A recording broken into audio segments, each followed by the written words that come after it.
siempre me gustaba la psiquiatría, pero yo quería hacer lo que hacía mi madre. Me parecía súper entretenido, que no tenía ni idea de lo que hacía. Ella en ese momento trabajaba en la bolsa de Barcelona.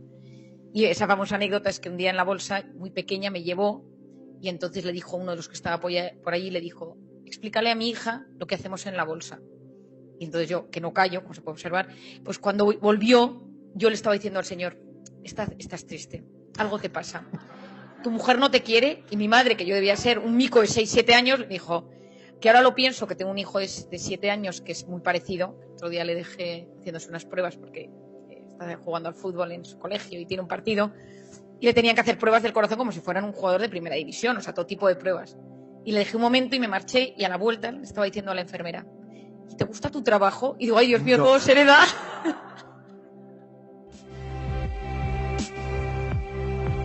¿Alguien no sabe lo que es el cortisol? Bien, entonces el cortisol es la hormona del estrés, la que se nos activa ante un momento de amenaza, de alerta, de preocupación. Y es esa hormona que sube y tarda un tiempecito en bajar, unos cuantos minutos o horas en bajar. El cortisol es una hormona cíclica, por las noches es baja y tiene que ser bajita para que yo duerma, y a lo largo de la noche sube hasta las 8 de la mañana, que tiene su pico más alto y luego a lo largo del día vuelve a descender. Y esto es necesario que sea así para que el organismo funcione bien, a nivel fisiológico, a nivel endocrino, a nivel emocional, incluso a nivel cognitivo.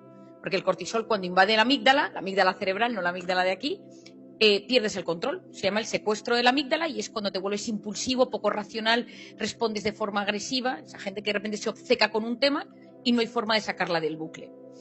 Yo había estado durante mucho tiempo investigando el cortisol y publiqué cómo hacer que te pasen cosas buenas, cortisol inflamación, cortisol y telómeros, cortisol y probióticos, cortisol y ansiedad, bueno, lo que me habréis seguro muchos oído hablar. Y yo siempre, todo el mundo me dice, ¿y no hay una pastilla para bajar el cortisol? Y no hay una pastilla para bajar el cortisol. No entiendo la industria farmacéutica como, bueno, ahora tenemos el COVID, pero que cuando esto termine, que por favor se pongan a ello. Y entonces yo siempre buscaba esos mecanismos fisiológicos de la naturaleza, de la música, que pudieran bajar el cortisol. Y de repente me sucede un acontecimiento que para mí es la clave de todo esto. Yo estaba de baja maternal, yo tengo 4 niños, 4 chicos, y había nacido el tercero. Yo estaba en plena lactancia, de baja maternal, y me avisaron que presentaban un nuevo fármaco en Madrid.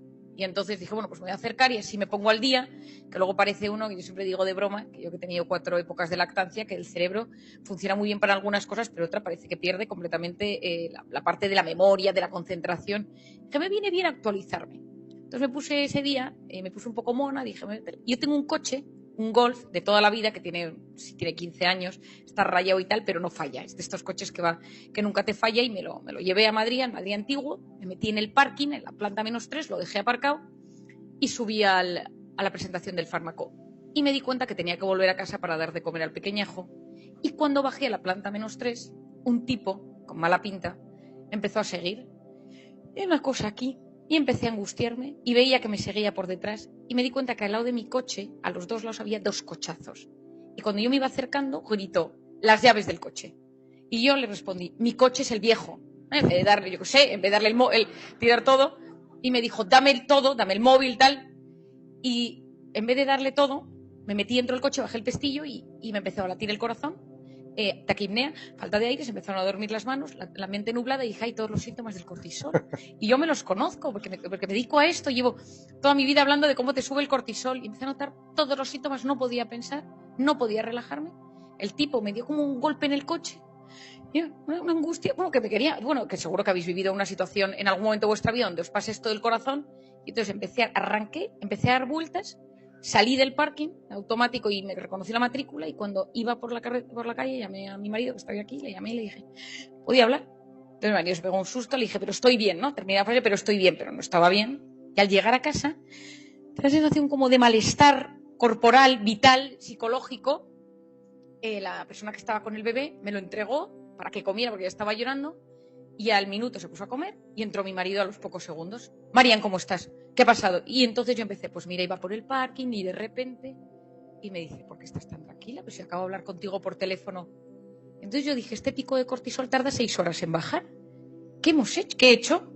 Y yo soy muy consciente de las cosas. Si yo de repente veo una persona que tiene ansiedad y hace algo que le baja la ansiedad, investigo la música, investigo la alimentación, investigo la naturaleza, investigo la respiración, o sea, yo todo lo que funciona lo investigo y llego a la ciencia de lo que hay debajo de las cosas. Y entonces dije, aquí acaba de pasar algo. Aquí acaba de pasar algo en este instante. Y miré a mi pequeño Javier y dije, ¿y si la oxitocina de la lactancia bajara el cortisol?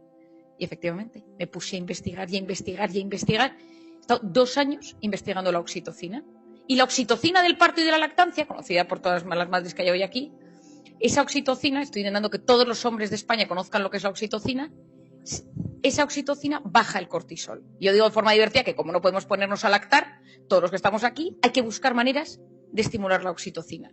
Y la oxitocina es la hormona de los abrazos, es la hormona de la empatía, es la hormona de cuando estás con alguien, te pones a mirarle a los ojos y no le juzgas, le miras la cara y sonríes a la vez que sonríe, las neuronas espejo, es decir, es esa hormona de los vínculos donde nos sentimos especiales para el de enfrente. Cuando estás con esa persona notas que a esa persona solo le importa lo que le estás contando. Deja el móvil, deja todo y de repente es como que eso que le cuentas le emociona incluso más que a ti.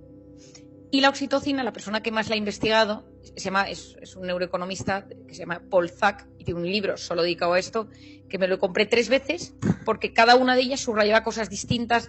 Busqué en internet, él cita estudios, me puse en contacto con los científicos que habían estudiado esto porque era lo que había detrás. Y él llevaba un kit, que yo lo quiero conseguir porque ahora no lo he conseguido, un kit donde medía la oxitocina en diferentes momentos. Se casaban unos amigos suyos. Antes de llegar a la boda, la oxitocina. Y después del matrimonio, después de casarse, antes de tal, les volvió a medir la oxitocina. Al día siguiente de la boda, la oxitocina. Es decir, es un experto. Y él, que es el que más sabe de esto, explica que cuando esos abrazos de 8 segundos, bien, bajan los niveles. Y entonces hay que dar abrazos de 8 segundos con las condiciones necesarias con el COVID, ¿no? Es decir, ¿cuál ha sido el gran problema de la pandemia, Andrés? ¿Cuál ha sido el gran problema que hemos tenido? Que en un momento de intoxicación de cortisol, todos los mecanismos que teníamos para bajar el cortisol estaban prohibidos, todos. Los abrazos, mirarnos a la cara, sonreírnos, hacer deporte, empatizar con la gente, visitar a las personas, cogerles de la mano, todo aquello que nos ayuda a liberar los estados de alerta. La pandemia es un estado de alerta. Durante meses estuvo prohibido y según los lugares hay muchísimas restricciones. Y sabemos que la oxitocina, sabemos que el cortisol, cuando tú lo tienes estimulado de forma crónica, altera profundamente el sistema inmune. Y en un momento de pandemia, si hay algo que necesitamos que esté bien, es el sistema inmune. Y la oxitocina, cuando la estimulas, potencia el sistema inmune. Por lo tanto, ahora mismo, más que nunca, hay que potenciar esta oxitocina como sea. Yo siempre he tenido intuición en la vida. Y entonces, si yo tuviera que decir una característica de mi personalidad, es que soy una gran observadora. O sea, yo lo observo y entonces yo dedico a ver cosas que pasan. Y siempre digo un ejemplo. Si yo estoy de repente un día en mi despacho y entra un cerdo y me dice, hola Marian, no necesito una N de 10 cerdos. Una N es lo que los estadísticos o los investigadores dicen, un número mínimo de X cerdos para investigarlo. Para mí ya es suficiente. Cuando yo empiezo a ver que algo funciona, cuando yo empiezo a ver que algo me llama la atención, de repente leo muchísimo, me encanta todo lo que hay de neurociencia, lo leo, y cuando de repente veo cosas curiosas que muchas veces no tienen ni pies ni cabeza. Te cuento un ejemplo que probablemente aquí alguno me lo haya escuchado. Hace años, te sabría decir 8 o 9 años, me empecé a dar cuenta que casi todos los pacientes que tenían ansiedad en algún momento tenían problemas digestivos, que si gastritis, que si hinchazón, que si gases, que si diarrea, que si estreñimiento, que si colon irritable, que si Crohn, es decir, que si disbiosis intestinales, pero me di cuenta que nadie investigaba la unión. Entonces yo decía, si el 90% de la serotonina que llega a mi cerebro bajo diferentes mecanismos, es decir, hay todo un tema, unos mecanismos a través de unas células dentro del, pero va a través del intestino, es decir, el 90% de la serotonina que finalmente llega al cerebro parte del intestino. Dije, por lo tanto, esa serotonina, que es la base de la libido, que es la base de los impulsos, del estado de ánimo, de esa sensación de alegría, si el intestino no funciona bien, esa persona anímicamente no puede estar bien. Y empecé a preguntar, empecé a hablar con gente que tenía colon irritable, que tenía Crohn, que tenía todo tipo de temas intestinales, gastritis, todo lo que existe. Y yo le decía, ¿y de ánimo? Regular, regular. Y dije, bueno, pues empecemos a estudiar qué pasa aquí. Y llegué al maravilloso mundo de la microbiota, es decir, todos esos bichillos que pueblan el aparato intestinal. Y empecé a indagar. Creía que había algo, No digo que yo lo descubriera, para nada, pero yo iba leyendo, había unos tipos en un sitio que tal, pero gente muy investigadora y poco práctico. Es decir, lo que yo sabía es que había tipos en diferentes universidades del mundo investigando esto, pero no se llevaba a la práctica. Y entonces tuve la suerte de que en una conferencia o en una entrevista, pero en ese momento, hace 8 años, que no sé dónde debió ser, alguien me escuchó del CSIC hablar de este tema y me llamaron y me dijeron: Marian, doctora Rojas, queremos hacer una investigación sobre el aparato intestinal y el cerebro, el eje intestino-cerebro. Lo que hace usted, y yo feliz, me mandaron una nevera, unos kits, y lo único que tenía que hacer era la investigación, mi diagnóstico ansioso-depresivo de los pacientes y pedirles un bote de heces. No lo conseguí. Nadie le da a un psiquiatra un bote de heces. No había manera de conseguirlo. Yo iba a mis pacientes y les decía: ¿quiere usted entrar en una investigación que estoy llevando a cabo sobre el eje intestino-cerebro? Me tiene que traer un botecito de heces. Y te miraban como, peor que si les dices que te den la cuenta bancaria y las claves. O sea, la gente no quería, y entonces pues me costó mucho. Algunos lo consultaban a su médico digestivo y le decían: oye, mi psiquiatra me ha pedido heces. No vuelvas a ese psiquiatra. Iban al internista y tal, iban a otro psiquiatra a consultarle y decía: la psiquiatra hace cosas muy extrañas, ¿no? Entonces, no lo conseguí.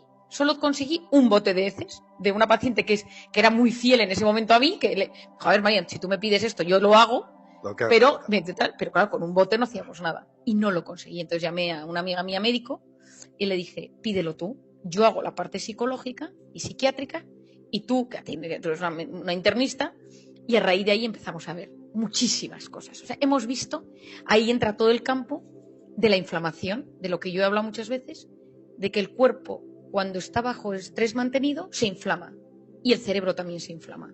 Cuando roté en Londres, después de terminar la carrera unos meses, había un médico que me decía siempre, algún día, muy mayor, un señor muy mayor, que solo, no veía pacientes, solo investigaba, me decía: ¡ay, la inflamación! Pero ¿cómo llegaremos a trabajar la inflamación y la depresión? Y yo, que lo escucho todo, yo me quedé con esta idea, y de repente dijimos: oye, ¿y si los probióticos y los antiinflamatorios y las dietas antiinflamatorias conseguimos bajar el nivel de inflamación del cuerpo? ¿Y cuáles empezaron a ser los resultados?